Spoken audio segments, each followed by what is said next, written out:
আসসালামু আলাইকুম বন্ধুরা, আশা করি সবাই সুস্থ আছেন। বন্ধুরা, বর্তমান বিশ্বের প্রভাবশালী প্রেসিডেন্ট ডোনাল্ড ট্রাম্প প্রিন্সেস ডায়ানার সাথে প্রেম করার জন্য অনেক কিছুই করেছিলেন তার যৌবন বয়সে।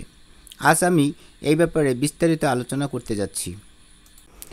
ডোনাল্ড ট্রাম্পের নারী সংক্রান্ত ইতিহাস বরাবরই বিতর্কের জন্ম দিয়েছে। ইভানা ট্রাম্প, মার্লা ম্যাপলস এবং মেলানিয়া ট্রাম্পের সঙ্গে তার বিবাহিত জীবন এবং পর্ণ তারকা স্টর্মি ড্যানিয়েলসের ঘটনা সকলেরই জানা। তবে ট্রাম্পের জীবনে এক অনুল্লেখিত আক্ষেপ ছিলেন প্রিন্সেস ডায়ানা। 1997 সালে প্রকাশিত তার বই the art of the comeback এ তিনি স্বীকার করেন যে ডায়ানাকে মন দিয়ে ভালোবাসার সুযোগ না পাওয়াটা তার বড় আক্ষেপ।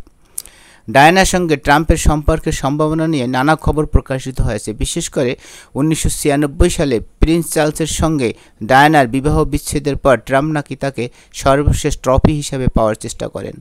ডায়ানার ঘনিষ্ঠ বন্ধু সেলিনা স্কট সানডে টাইমসে লিখেছেন যে ট্রাম্প নিয়মিত ডায়ানার কেনসিংটন প্যালেসের বাসায় বিশাল ফুলের তোড়া পাঠাতেন, যা ডায়ানাকে আতঙ্কিত করে তুলেছিল।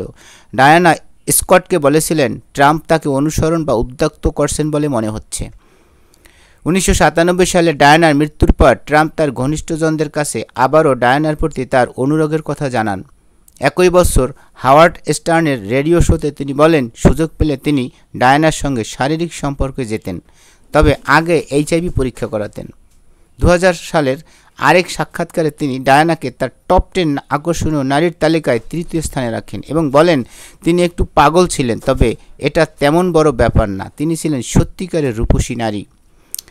ট্রাম্পের এমন মন্তব্যের পরও ডায়ানার ছেলে প্রিন্স উইলিয়াম তার সঙ্গে বিভিন্ন রাষ্ট্রীয় অনুষ্ঠানে শিষ্টাচার বজায় রেখেছেন, যা বিস্ময়কর। 2023 সালে ট্রাম্প দাবি করেন যে তার প্রকাশিতব্য বইয়ে প্রিন্সেস ডায়ানার চিঠি থাকবে এবং সবাই নাকি তার পশ্চাৎদেশ লেহন করতে চেয়েছিল।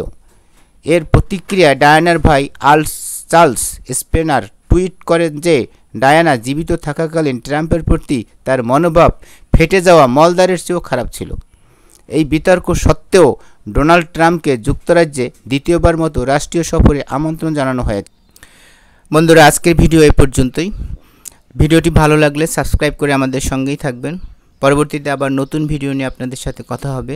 সে পর্যন্ত সবাই ভালো থাকবেন, সুস্থ থাকবেন এবং বাংলাদেশকে ভালোবাসবেন। আল্লাহ হাফেজ।